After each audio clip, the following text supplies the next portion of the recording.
Selamat pagi saudara-saudari yang terkasih di dalam Tuhan Yesus Kristus. Selamat berjumpa kembali di dalam renungan pagi hari ini. Sebelum kita membaca dan merenungkan firman Tuhan, marilah kita bersama-sama mempersiapkan hati dan pikiran kita dan memohon tuntunan Roh Kudus. Mari kita berdoa.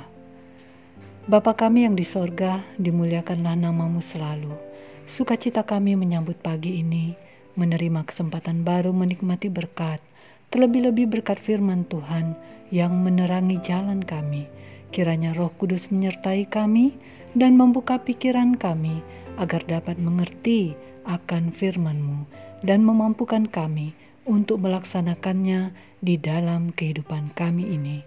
Terima kasih Bapa, berfirmanlah dan ampunilah juga dosa atas kesalahan kami. Di dalam nama Yesus Tuhan kami berdoa. Amin. Saudara-saudari yang dikasihi Tuhan, renungan firman Tuhan pada pagi hari ini terambil dari Yeremia pasal 20 ayat 7-13. Saudara dapat membacanya terlebih dahulu dan saya akan membacakan ayat yang ke-7-9 dan 11. Demikian. Engkau telah membujuk aku ya Tuhan, dan aku telah membiarkan diriku dibujuk. Engkau terlalu kuat bagiku, dan Engkau menundukkan aku. Aku telah menjadi tertawan sepanjang hari. Semuanya mereka mengolok-olokkan aku. Sebab setiap kali aku berbicara, terpaksa aku berteriak, terpaksa berseru, kelaliman, aniaya. Sebab firman Tuhan telah menjadi cela dan cemooh bagiku sepanjang hari. Tetapi apabila aku berpikir, aku tidak mau mengingat Dia dan tidak mau mengucapkan firman lagi demi namanya, maka dalam hatiku ada sesuatu yang seperti api yang menyala-nyala, terkurung dalam tulang-tulangku. Aku berlelah-lelah untuk menahannya, tetapi aku tidak sanggup. Tetapi Tuhan menyertai aku seperti pahlawan yang gagah. Sebab itu orang-orang yang mengejar aku akan tersandung jatuh, dan mereka tidak dapat berbuat apa-apa. Mereka akan menjadi malu sekali, sebab mereka tidak berhasil. Suatu noda yang selama-lamanya tidak terlupakan. Saudara-saudariku yang terkasih, judul renungan pada pagi hari ini adalah Terlalu kuat Engkau Tuhan. Saudara-saudari yang dikasihi Tuhan, pergulatan hebat terjadi di dalam diri Yeremia. Ia merasa tertekan di dalam melaksanakan jabatannya sebagai nabi yang harus menyampaikan akan keruntuhan bangsanya sendiri. Berita yang menimbulkan kebencian kepada dirinya. Ia dicemooh sepanjang hari, diberlakukan tidak adil, seperti dipukul, bahkan dipasung. Beratnya kehidupan yang harus dijalani Yeremia menimbulkan keputusasaan di dalam dirinya. Ia berpikir ingin sekali melepaskan tanggung jawabnya itu, tetapi setiap kali pula ada sesuatu seperti api yang menyala-nyala di dalam hatinya, yang juga terkurung di dalam tulang-tulangnya. Ya, Yeremia mengakui betapa terlalu kuatnya Tuhan menundukkan dirinya, memilihnya menjadi abdi Allah.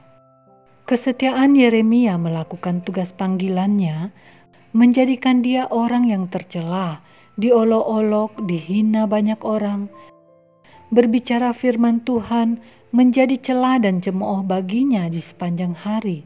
Banyak orang termasuk orang-orang yang dikenalnya, sahabatnya, yang menanti-nantikan kehancuran Yeremia, berharap Yeremia tersandung dengan kata-kata sehingga menjadi seorang pengkhianat agar ada alasan untuk menghukum Yeremia. Berharap Yeremia berhenti berteriak menyampaikan firman Tuhan yang mengungkapkan kesalahan-kesalahan mereka. Saudara-saudari yang dikasihi Tuhan, di dalam pergulatan hidupnya, akhirnya Yeremia mengakui bahwa Tuhan menyertainya. Tuhan terlalu kuat sehingga tidak mungkin Yeremia menolak perintah Tuhan.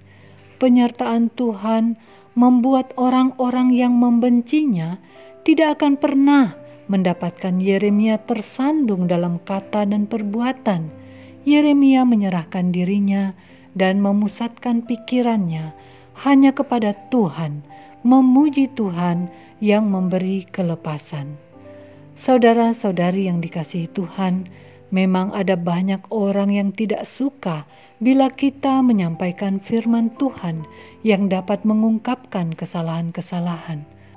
Ada banyak orang yang suka pura-pura bersahabat, tetapi sebenarnya sedang menantikan kejatuhan kita. Tidak jarang kita mengalami penderitaan dalam tugas pelayanan kita. Sebagai orang Kristen yang dimusuhi banyak orang, yang tidak disukai orang, sehingga kita merasakan penderitaan, merasa disisihkan karena berita yang kita bagikan di dalam kesaksian hidup kita. Saudara-saudari yang dikasihi Tuhan, seperti Yeremia yang mengakui akan adanya penyertaan Tuhan, maka kita harus yakin Tuhan tidak akan meninggalkan kita. Tuhan selalu mempunyai rencana terindah di dalam kehidupan kita. Dengan kekuatannya, Dia sendiri yang akan menolong kita menghadapi penentang tugas yang kita laksanakan. Kita harus tetap setia dan bersabar untuk merasakan betapa terlalu kuatnya Tuhan yang memberikan keselamatan bagi kita. Demikianlah renungan pada pagi hari ini. Tuhan memberkati. Kita akan menutup renungan dalam doa, tetapi jika saudara ingin didoakan secara khusus, hubungi email kami.